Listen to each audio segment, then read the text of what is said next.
Tadi sebelum kita berhenti rehat, kita sedang membincangkan mengenai laporan minoriti yang ingin diusulkan oleh 3 wakil pembangkang. Mungkin Datuk Seri boleh ulas sedikit, mungkin Datuk Seri sendiri berpeluang untuk melihat apa isi kandungannya dan mengapa sebenarnya ia tidak dimasukkan dalam laporan majoriti. Daripada 5 perkara yang dikemukakan mereka, sebenarnya 3 perkara itu telah pun kita bincang di dalam mesyuarat induk jawatan kuasa ini. Dan hanya kita tidak masukkan sebagai sure sebab dalam pemerhatian saya pada waktu itu bahawa isu-isu itu pun cukup diberi penjelasan di kalangan kepada kita oleh pihak SPR di mana yang berkaitan, dan juga apa-apa juga yang dibangkitkan itu sudah pun termasuk di dalam sure ya yang dikemukakan.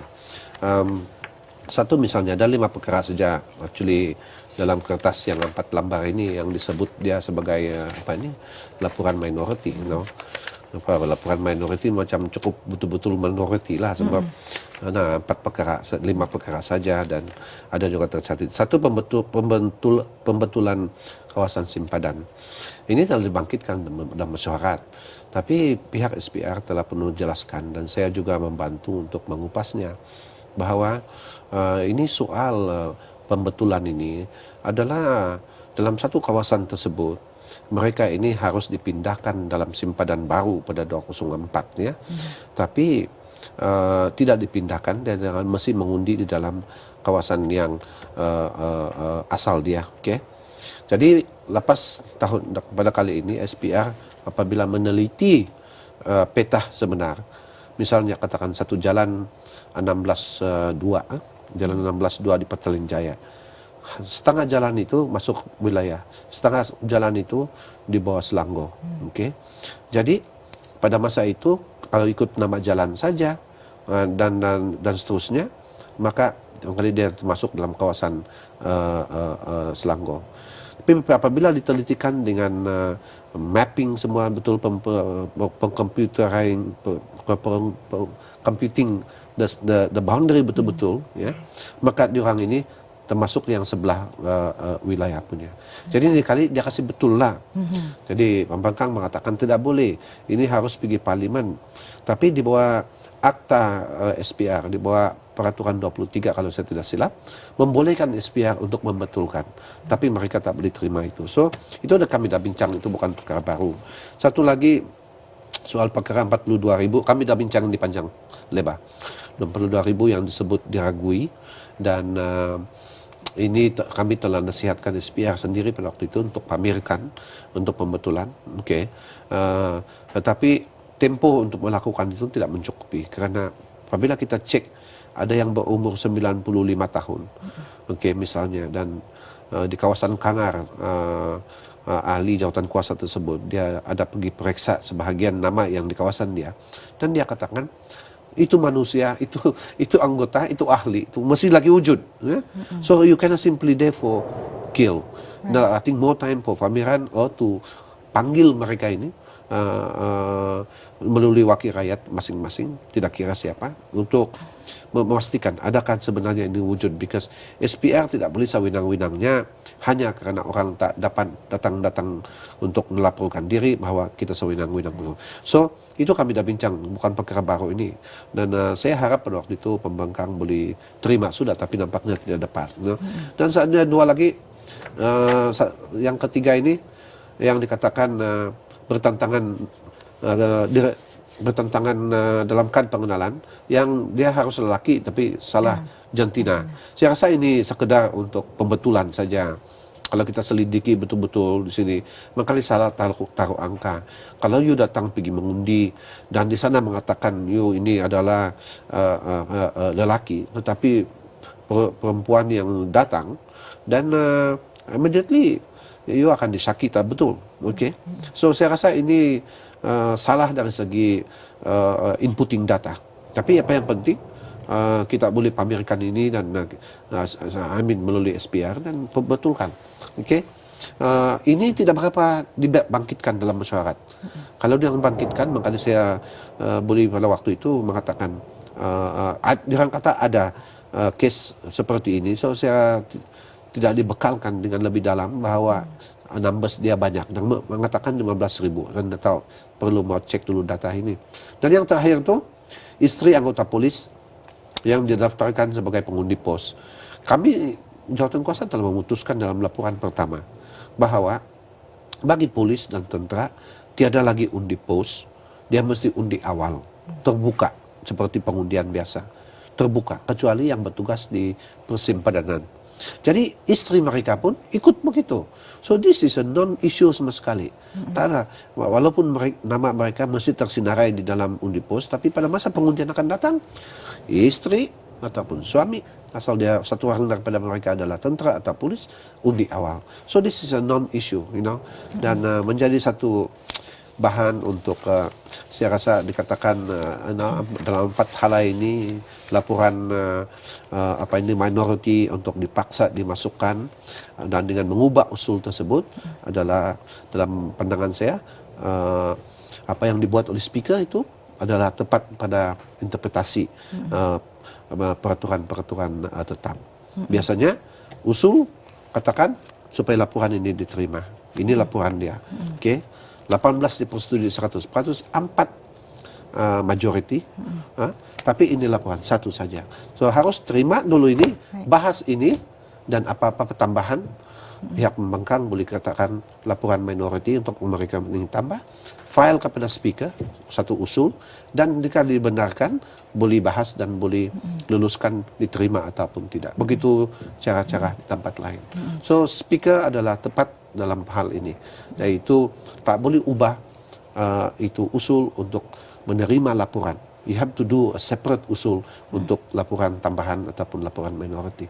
Tapi even that is, most of the issues, as I said, are not really real issues. I mean, they are issues but they have been taken care sufficiently.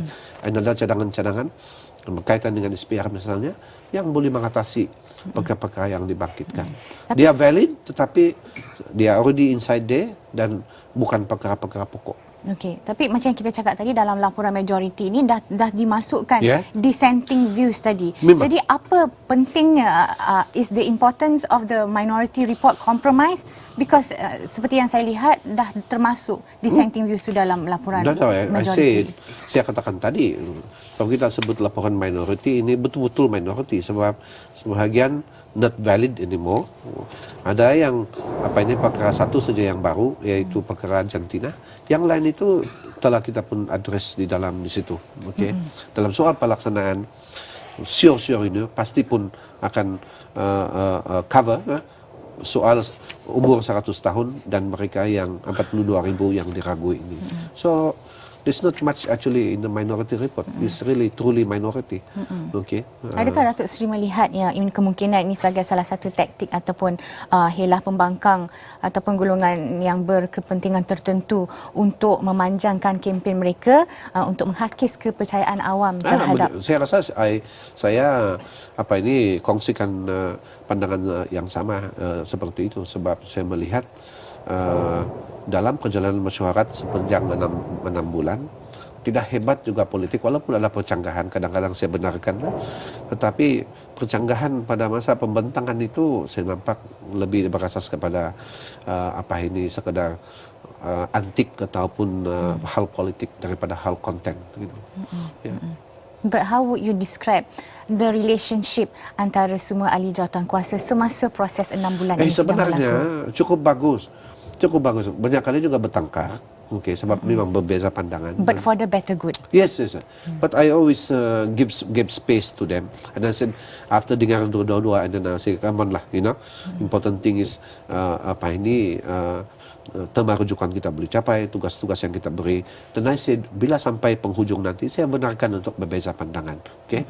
Sebab kita nak cari apa-apa yang boleh menambah baik. Okay? So, it's not susah untuk nak menolak mana-mana yang kita rasa adalah berasas untuk dipertimbangkan, dan itulah tanpa banyak 22 untuk akhir. Saya rasa pada masalahnya biasanya recommendation should not be too many, sure. Kalau tidak dia get diluted, so I lebih suka kalau dia nombor macam yang first one 10. Tapi bila kami tengok betul-betul di bawah 5 bahagian itu perlu diambil kira juga idea-idea dan pandangan-pandangan yang diberi, yang saya rasa adalah pokok, berasas kepada keperluan zaman sekarang. So satu, pokok. Kedua, immediate need to address those kind of issues. Dan ketiga, juga untuk menentukan supaya pandangan-pandangan jangka panjang itu dapat juga kita masukkan. So saya didn't want the report to the coming election. Kalau untuk itu saja saya rasa you would not have served 6 bulan untuk itu. Tapi saya nak menjadi kami nak menjadi supaya ini menjadi rujukan pada masa akan datang. Jadi semasa mengemudi jawatankuasa ini, mempengerusikan jawatankuasa ini, saya kira semua ahli jawatankuasa at the back of their minds tahu yang proses menambahbaikkan ini memerlukan jangka masa yang mungkin lebih panjang sikit dari biasa bagi pihak-pihak terbabit untuk meneliti dan melaksanakannya. Betul, Datuk Seri? Saya katakan tadi, laporan ni bukan untuk laporan untuk PRU 13, you know. Dan dengan itu, mana yang kami percaya boleh dilaksanakan jangka pendek, kami state bahawa ini untuk jangka pendek. Misalnya kita katakan bahawa pameran kepada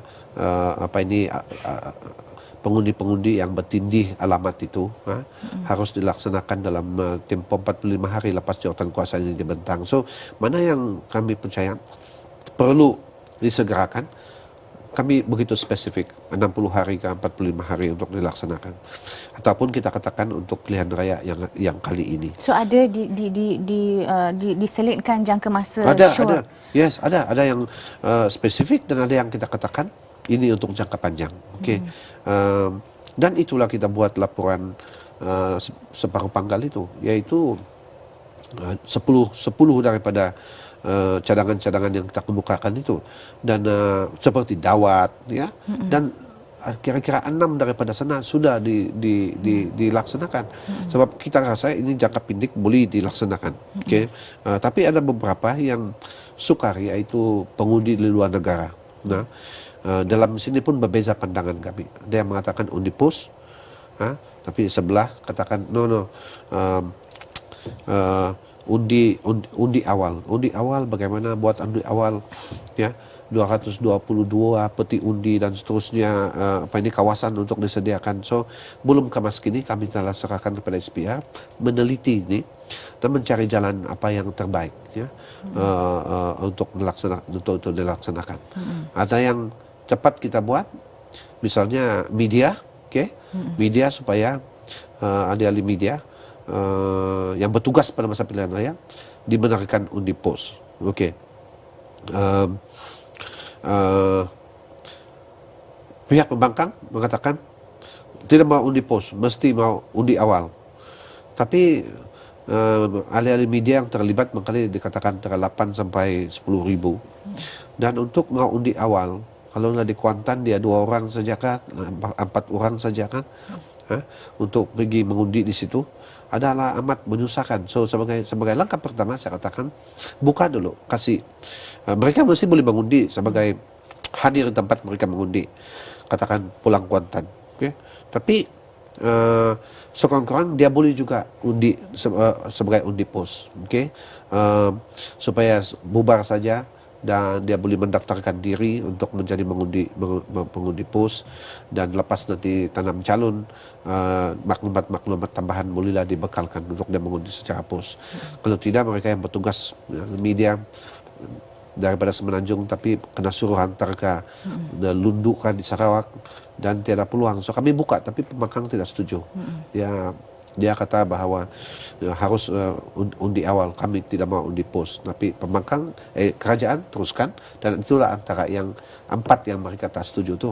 Kami katakan buka saja dulu, coba dulu ini untuk mereka membolehkan menunaikan kewajipan mereka. Jadi berbalik pada isu reformasi proses pilihan raya yang lebih baik tu sebelum PRU yang ke-13 tadi. Ini adalah sesuatu yang mustahil untuk kita laksanakan ke semua 22 cadangan. Itu pun jika ke semua 22 cadangan itu diangkat ataupun diterima. Apa pendapat Datuk Seri mengenai keluhan di kalangan badan bukan kerajaan misalnya yang mendesak agar syur-syur berkaitan penambahbaikan ini tetap diteruskan juga in time for PRU ke-13? Adakah jangka waktu pelaksanaan ini satu prasyarat yang tidak menghiraukan perkara-perkara asas seperti pembabitan pelbagai agensi dan pindaan undang-undang? Bagaimana? Itulah saya rasa mereka yang mensyorkan seperti begitu tidak membaca dengan sedalam-dalamnya cadangan-cadangan tersebut, bahawa ada cadangan-cadangan yang memang amat sukar untuk dilaksanakan dalam tempo, katakanlah kalau pilihan raya diadakan pada tahun ini, ya, sukar untuk melaksanakan. Satu daripadanya yang pengundian di luar negara tu. Keduanya, kita telah syorkan pada laporan interim itu supaya rakyat Malaysia dari Sabah dan Sarawak yang bertugas di Semenanjung, harus diberi ruang untuk mengundi di sini bagi kawasan mereka tanpa pergi pulang, ataupun pegawai-pegawai kerajaan dari Semenanjung dan rakyat Semenanjung di Sabah dan Sarawak diberi ruang untuk mengundi di mana mereka sedang bekerja. Dua saja possibility, satu undi pos, kedua undi awal, ya. Tapi undi awal ini melibatkan, kalau dalam satu daerah itu katakanlah ada 100 cigu di situ dari Semenanjung, satu daerah. Tapi dan dia orang itu daripada 100 kawasan parlimen. Jadi untuk 100 orang satu peti, satu orang satu peti. Imagine the amount of work. So we have also to be practical, you know. So kami cadangkan sebagai permulaan undi pos, tapi pembangkang ini dia betul tidak suka dengar ini undi pos. Ada keraguan, ya. Tetapi undi pos ini saya rasa memanglah kita mempertingkatkan perkhidmatan pos ataupun cara-cara penyampaian dan saksi-saksi yang perlu dibuat. The methodology can be improved, you know, rather than kalau di negara-negara lain ini undi pos is just part of life, you know, part of life. They even kasih wakil orang pergi mengundi. That's how much trust is there in the system, you see. So we should not, I think, too focus on masalah-masalah in the past, because cadangan kita ialah sentiasa untuk memperbaiki keadaan yang sebenar.